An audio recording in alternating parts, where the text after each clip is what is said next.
Palestina dari kelompok Gaza, Fatah dan lain-lain. Apa susahnya bawa mereka ke sini? Seharusnya pikiran-pikiran konyol kayak gitu nggak keluar dari seorang calon presiden. Tapi mungkin karena Pak Anies Baswedan itu nafsunya sudah menguasai logika wajarnya, ya sudah, kita akan coba sampaikan. Ada 3 alasan minimal yang bisa menjadi dasar untuk mengatakan bahwa membawa anak-anak Palestina itu adalah sesuatu, bukan soal mungkin lagi, tetapi tidak tepat untuk dilakukan. Yang pertama, kalau Anda berpikir mau membawa anak-anak Palestina itu ke Indonesia, Anda membawa anak yang seperti apa? Yang tim piatu, yang bahwa mereka tidak punya orang tua lagi, atau mereka anak-anak yang orang tuanya terafiliasi misalnya kelompok-kelompok tertentu, yang bagaimana yang mau Anda bawa? Itu kan harus Anda pikirkan. Karena kalau anak-anak yang terafiliasi oleh kelompok-kelompok tertentu yang Anda bawa, maka yang kemudian Anda lakukan adalah memisahkan mereka dari orang tuanya, ya kan? Memisahkan dari mereka dari orang tuanya itu adalah masalah kemanusiaan. Bagaimana Anda dengan isu kemanusiaan melakukan sesuatu dengan cara memisahkan mereka dari orang tuanya? Atau mau Anda bawa orang tuanya ke sini? Ya, orang tua yang kemudian Anda anggap sebagai kelompok-kelompok tertentu itu Anda mau bawa untuk memenuhi negara kita juga. Lalu gimana? Apa yang Anda akan lakukan? Itu. Anak-anak seperti apa yang Anda bawa? Itu problem yang pertama. Yang kedua, kalau bawa mereka ke sini dengan tujuan bahwa mereka akan dipahamkan bagaimana caranya kita bisa bersatu di Indonesia, yang kemudian menjadi masalah adalah, katakan Anda bisa melakukan itu, tapi problemnya seharusnya Anda tidak hanya bawa anak Palestina, bawa juga anak Israel. Karena yang penting bukan hanya Palestina tapi Israel. Karena apa gunanya Anda memahamkan isu persatuan kepada Palestina kalau tidak kepada Israel? Nah, sekarang pertanyaannya, apakah Anda mau membawa anak-anak Israel di mana di satu sisi kita tidak mengakui kedaulatan negara Israel? Itu problem yang tidak Anda pikirkan, padahal Anda calon pemimpin gitu loh. Yang ketiga, kalau misalnya Anda bisa melakukan itu, lalu apa yang menjadi tolak ukur Anda untuk memulangkan mereka kembali ke negaranya? Apakah setelah negaranya aman? Ataukah bagaimana? Karena kalau misalnya Anda berpikir bahwa dengan membawa mereka negaranya akan aman, justru itu akan terjadi sebaliknya. Ketika anak-anak dari jalur Gaza itu misalnya Anda bawa ke Indonesia untuk tujuan supaya mereka diamankan misalnya dari situasi perang, justru ya kelompok-kelompok yang berperang itu akan semakin gencar. Karena apa? Karena mereka tidak punya kewajiban lagi untuk melindungi kaum rentan, karena kaum rentannya sudah Anda singkirkan. Bukannya malah memberikan perdamaian, istilah solusi perdamaian, yang Anda lakukan ini justru memperkeruh suasana. Karena dalam keadaan mereka sudah tidak merasa perlu lagi untuk melindungi seseorang karena sudah dibawa oleh Anda ke Indonesia misalnya, maka mereka akan semakin masif, bukannya malah berdamai. Dan itu menjadi problem. Bagaimana Anda sebagai calon presiden berpikir sekonyol itu? Kira-kira begitu. Anak Palestina dari kelompok Gaza, Fatah dan lain-lain. Apa susahnya bawa mereka? Beginilah contoh kalau kita itu asal bunyi, ya, asal bunyi dalam mengeluarkan solusi ataupun gagasan ini, asal bunyi. Ginilah contohnya, ya. Bapak begitu mudahnya mengatakan, apa susahnya untuk menawarkan, untuk mengajak anak-anak di Palestina, di Fatah, di Hamas sana, untuk di Gaza sana, untuk pindah semuanya ke Indonesia, hidup di Indonesia, ya. Apa susahnya? Nah, sekarang saya tanya Anda, pertama, siapa yang mau ngasih mereka makan? Siapa yang mau bisa menjamin kehidupan mereka, kelangsungan hidup mereka, masa depan mereka terjamin dengan baik di Indonesia? Dan dalam waktu kapan mereka tinggal di Indonesia? Itu kan harus Anda pikirkan. Siapa yang mau mengurus itu? Anda mau mengurus pakai uang siapa?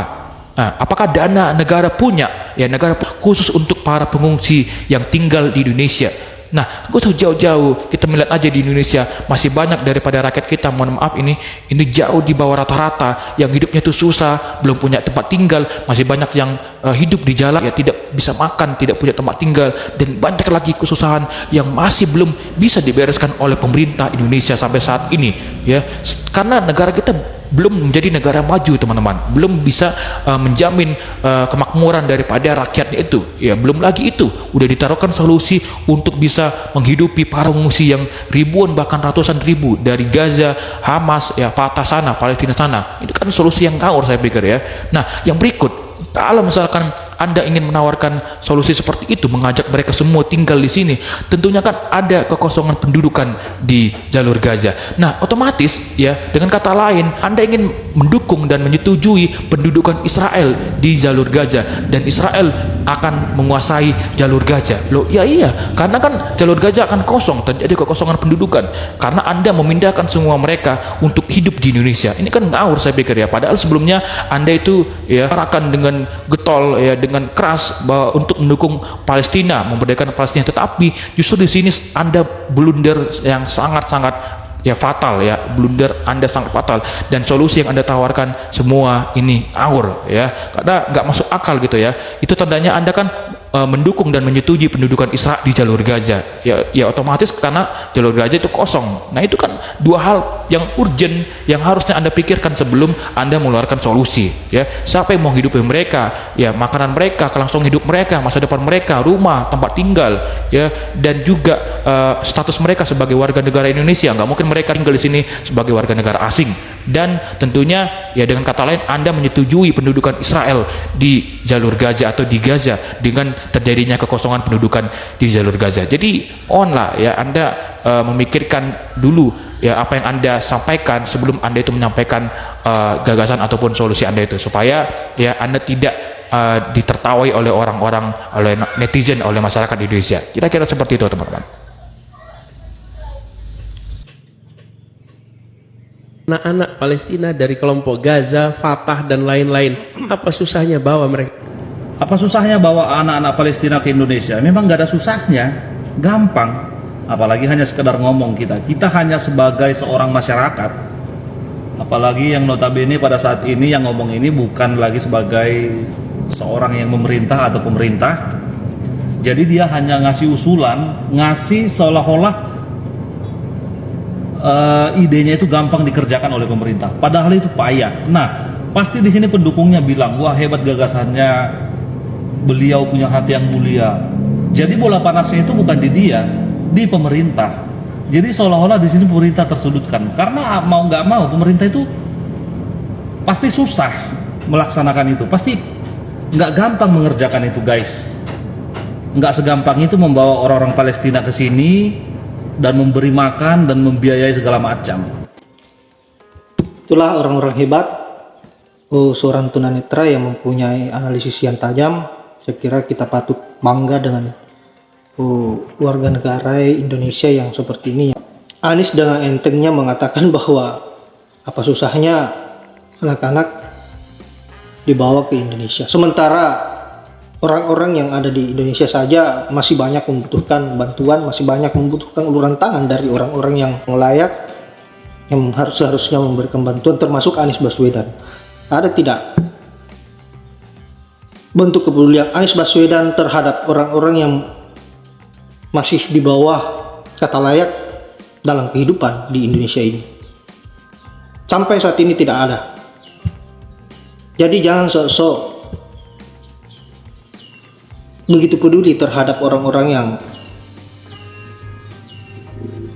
tidak mampu dan membutuhkan uluran tangan dengan jangkauan yang sangat jauh dan bahkan ingin menampung di Indonesia. Sementara orang-orang yang di Indonesia saja masih banyak yang membutuhkan bantuan, tetapi kalian menutup mata, atau Anies menutup mata.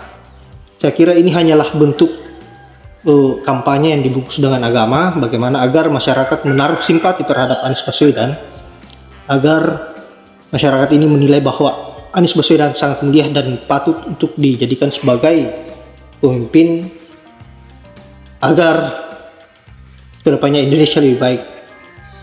Tetapi faktanya kalau pemimpin seperti ini berarti ya Indonesia akan hancur, karena asal nyeplos,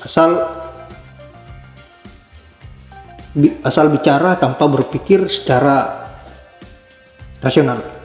Saya kira hanya itu. Terima kasih buat sahabat-sahabat yang sudah bersuara dan merespon dari pernyataan-pernyataan Anies ini yang ngawur kata netizen tadi, kata abang-abang tadi. Dan saya akhiri dengan ucapan wallahul muwaffiq ila aqwamit thoriq. Assalamualaikum warahmatullahi wabarakatuh.